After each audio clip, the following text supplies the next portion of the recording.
Hello, welcome. Thank you so much for joining us in the Volunteer Spotlight series. My name is Abby. I work in the National Volunteer Center in the English Open Doors program, and I have the pleasure of speaking today with Kate, who is a current volunteer in our program. Hello, Kate. Would you mind introducing yourself?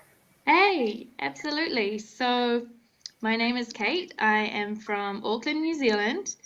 I have a double degree in both business management and psychology.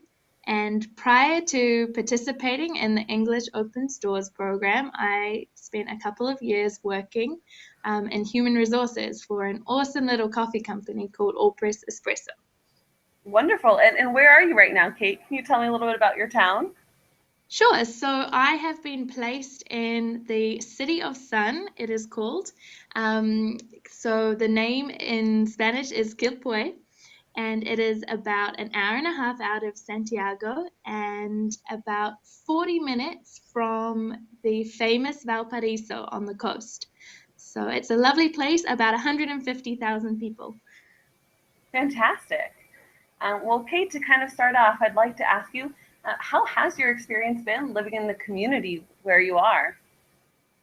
I have thoroughly enjoyed integrating myself into the Quilpue community. I have found Chilean culture to be incredibly social, so there's been a lot of opportunities to participate in community life. For example, I latched on to one of the teachers at my school who was part of a running club. We've been salsa dancing, Easter Island dance performance watching. I was at an art exhibition last night. And yeah, there really are a lot of invites to a whole lot of places, family birthday celebrations, and the like. So it's been a lot of fun. That sounds like a great time. And so far from your experience, what have you learned from living in Chile? I have learnt a lot. So I came here with absolutely no Spanish ability. I have a little better grasp of the language than I did on arrival. Another thing I have learnt is the ability to go with the flow. I think because in Chile it's a very fluid culture, where arrangements are casual and things crop up and are cancelled, and there's a lot of spontaneity. So being able to adapt to that lifestyle has been, yeah, a bit of an adventure, and I've really enjoyed the difference to my New Zealand life. Great. And what has this cultural exchange been like in your school, Kate? In my school, I was teaching at an elementary school, grades 5 to 8, and it has taken a whole lot of forms. So, for example, I brought a rugby ball from home, and so seeing the kids running around in their break times with their interpretation of rugby has been a very, I guess, in your face example of cultural exchange. It's definitely gone two ways. So they have taught me so much about their own lives, and it's been really amazing having their help with language, and I guess social norms and what not to do and what to do. There's been, yeah, a lot of information changing hands from both parties. Great. And on the topic of school, can you describe the experience of working at a vulnerable school? Sure. So I think that it was a real eye opener for me just because of the many differences day to day in how classes are conducted, and also the students. So again, the very social aspect of life between, and just a very open relationship with students and teachers, and being very friendly. It has been a nice difference, I think, to my own education in New Zealand.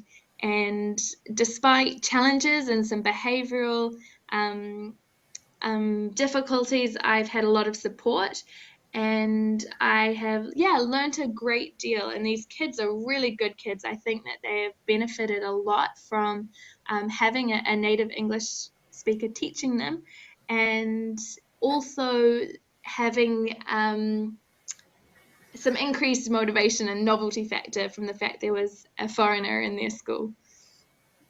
I'm sure. And kind of thinking about you a little bit, what have you gained from this experience? Wow, so I think I've gained a whole new perspective living in a foreign country with a culture so different to New Zealand's has just been a real eye-opener for me, and being able to observe and participate in a different way of life has been incredibly rewarding. I have come from a background which is not teaching, and obviously been teaching and had some training in teaching whilst being here. So I think those skills will definitely be transferable to my career and to my life back home too. So it's been really incredible. And friends, people, I guess, are probably the most significant part of this experience. So there's no doubt that I have made some incredible friendships whilst here in Chile too. Great. And looking forward, Kate, what kind of advice do you have for our prospective volunteers? I think that absolutely read all of the information that is provided to you, or listen in this case. So there is a lot of transparency for what to expect, and I think that if you like what you read and what you hear, and that you are willing to put in some hard work and give also get a lot of rewards and not just be a tourist, then this is definitely a good program for you. Wonderful. Well, thank you, Kate. Now we're going to transition over. We actually have some questions um, from our listeners. So I'm going to go ahead and pull those up. Okay. Looks like the first question that we have is, what was one of the biggest challenges you faced as a volunteer? I think that personally, given the fact I came here with no Spanish speaking abilities, that the language barrier has been really interesting. Um, it has provided a bit of a roller coaster ride in terms of figuring out different alternative forms of communication. But it's also been, a real learning experience for me. And I think that regardless, I have managed to get involved, and it definitely hasn't been a barrier. If anything, it's been um, a good talking point, although it sounds ironic. Okay. And here's another question we have. Do you feel orientation prepared you well for your volunteer service? I do. I think it is incredible that in 1 week, um, I definitely had my doubts going into it that I'd be able to feel confident after 1 week of training going into a classroom situation. But it was really, really beneficial. A lot of fantastic advice and great practical skills and knowledge was transferred in that time. And afterwards as well, having access to the database of resources and just being able to contact people for specific help has been a huge advantage, and really great credit to the English Open Doors team too. Wonderful. And we have one last question. One last question. It's a fun one. What will you remember most about your students?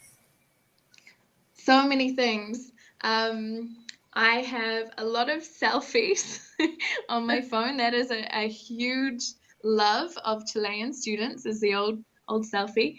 But I think all of the little in between class times and those interactions.